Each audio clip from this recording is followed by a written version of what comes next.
Think of a very safe bond with almost no chances of defaulting, and you are thinking about a triple A or AAA bond.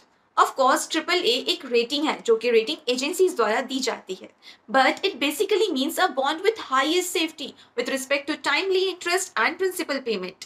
जब आप triple A bonds खरीदते हैं तब वो आपको safety तो देते हैं but offer lower returns.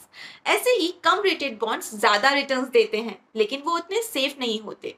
Your bond portfolio should have a mix. सबसे पहले तो जानते हैं what are AAA bonds. एक कंपनी डेट कैपिटल जुटाने के लिए बॉन्ड्स जारी करती है। इन्वेस्टर्स बॉन्ड्स को खरीदते हैं for steady and predictable returns.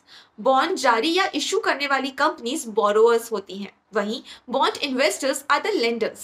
Bonds में एक जरूरी फैक्टर ये है that bond is the likelihood of default on payment. Rating agencies bonds का प्रॉपर एनालिसिस करती हैं और फिर उन्हें रेटिंग देती है जो कि ट्रिपल ए से सी और डी तक भी जाती हैं।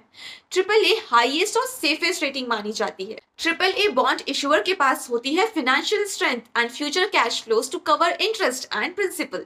बट इन सब में से मेन चीज जानना जरूरी है, ट्रिपल ए बॉन्ड्स खरीदने के पीछे का क्या लॉजिक है।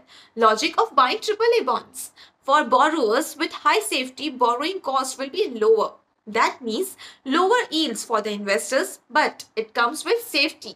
Best example लें तो AAA bonds government bonds हैं, since the central government can always levy tax or borrow to meet debt obligations. वैसे बहुत से बड़ी institutions और companies के पास भी AAA rating होती है, and most of them have a sound model and a reputation to protect that.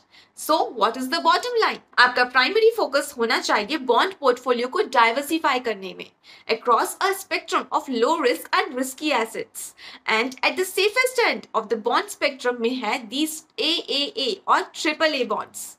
अगर आपको ये वीडियो इंफॉर्मेटिव लगी हो एंड फ्यूचर में ऐसे ही और इंटरेस्टिंग अपडेट्स जानने के लिए सब्सक्राइब करें हमारा channel BlinkX. Investments in securities market are subject to market risk. Read all the related documents carefully before investing.